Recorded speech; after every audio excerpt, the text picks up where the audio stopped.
मैं भारत बोल रहा हूँ।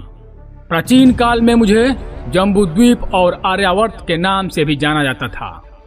हे इस धरा पर रहने वाले प्रतिष्ठित जनमानस, मेरी बात ध्यान से सुने।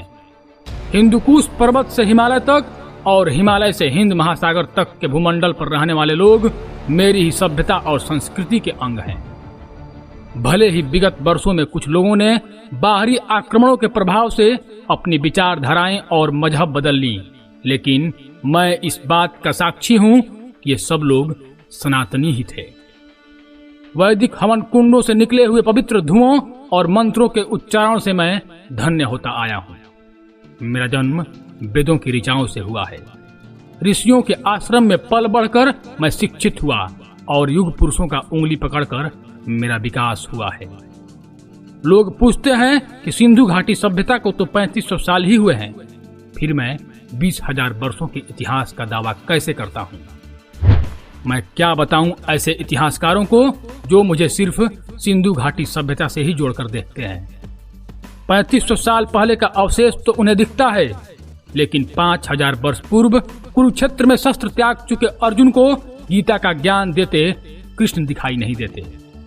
7000 वर्ष पूर्व बिखरे हुए इस समाज को एक धारा में लाकर समस्त संसार को मर्यादा का पाठ पढ़ाने वाले श्री राम नहीं दिखाई देते और 8000 वर्ष पूर्व रची गई ऋग्वेद की ऋचाएं उन्हें दिखाई नहीं देती।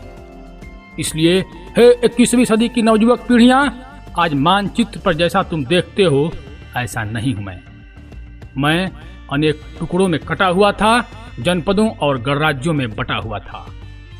फिर एक दिन तक्षशिला में जन्मे मेरे एक पुत्र ने अपनी शिखा खोल दी और यहाँ से मेरे अखंड राष्ट्र बनने का मार्ग भी प्रशस्त हुआ।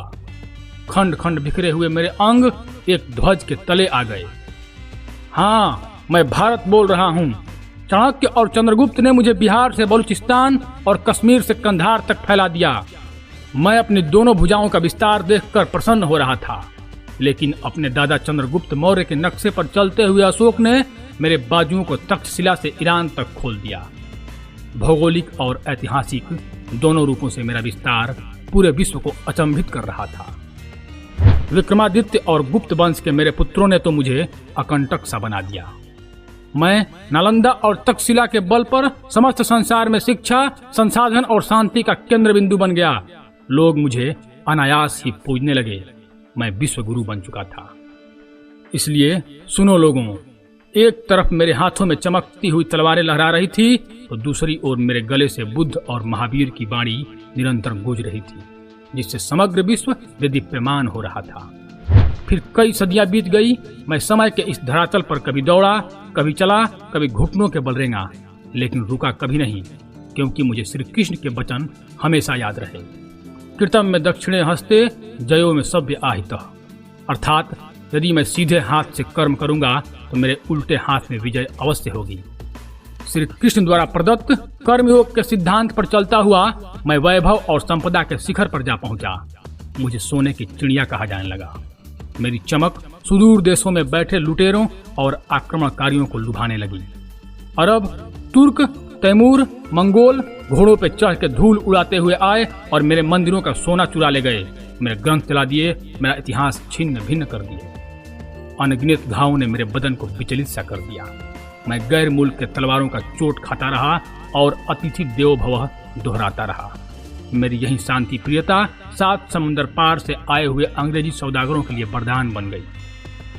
हाँ, मैं वही हिंदुस्तान हूँ जिसके राजाओं के दरबार में जमीन पर नाक रगड़ने वाले गोरे अचानक से राज्य सत्ताओं के स्वामी बन गए। विक्टोरिया की भेजी हुई बेड़ियों ने मुझे ऐसे जकड़ लिया कि मेरी रक्त शिराएं पीड़ा से कराह उठी। सैकड़ों वर्षों तक विश्वासघात के धुएं में मेरा दम घुटा। मुझे याद भी नहीं आता कि कितनी बार मेरी गरिमा का हनन हुआ, कितनी बार मेरा स्वाभिमान लुटा गया। लेकिन मैं हिंदुस्तान, मैंने भी ऐसे लाल पैदा किए थे जो रंग दे बसंती गा के मेरे लिए फांसी के तख्ते पर झूल गए। ऐसी बेटियां जन्म दी थीं जो दुधमुहे बच्चे को पीठ पर बांधकर अंग्रेजों से जा भिड़ी और उनकी लाल वर्दियों के धागे खोल दिए। मेरा एक बेटा अल्फ्रेड पार्क में एक पिस्तौल लिए अनगिनत अंग्रेजी राइफलों से लड़ गया और जब पिस्तौल में आखिरी गोली बची तो वंदे मातरम बोलकर मेरे चरणों में भेंट चढ़ गया। इसलिए मैं भारत वसुंधरा को साक्षी मानकर आपसे कहता हूँ कि मैं ऋणी हूँ चाणक्य, अशोक और समुद्रगुप्त का, जिन्होंने जनपदों को एकजुट करके उन्हें संपन्न बनाया। मैं ऋणी हूँ चरक, सुश्रुत और वराह मिहिर के आयुर्वेद और गणित विद्या का, जिससे पूरा विश्व धन्य हुआ। मैं ऋणी हूँ ऋषि वेदव्यास, गौतम बुद्ध, महावीर और शंकराचार्य का, जिन्होंने पूरे संसार को अपने विचारों से प्रभावित किया। हमारे आगोश में जन्मे महानायकों की सूची इतनी लंबी है कि किसके बारे में बताऊं मैं।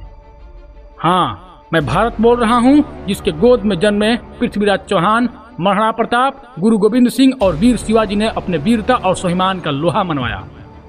मैं ऋणी हूँ लाला लाजपत राय, भगत सिंह और चंद्रशेखर आजाद के बलिदानों का, जो हंसते हंसते मृत्यु तक को चूम लिए। मैं ऋणी हूँ अपने उन समस्त पुत्रों का, जिन्होंने मेरा वैभव, अस्मिता और आत्मसम्मान को बचाने के लिए अपने प्राणों का बलिदान दे दिए। और अंत में भगवान राम और भगवान कृष्ण के आदर्शों और सिद्धांतों से तो समग्र विश्व फल फूल रहा है। वे तो हमारे आत्मा हैं और शिव हमारे श्वास, हमारे विश्वास और हमारे ऊर्जा। तो धन्यवाद दोस्तों, मैं आपका दोस्त रजनीकांत ओझा। यदि आपको यह वृत्तांत अच्छा लगा हो तो कृपया हमारे चैनल को सब्सक्राइब कर दें। धन्यवाद। हर हर महादेव।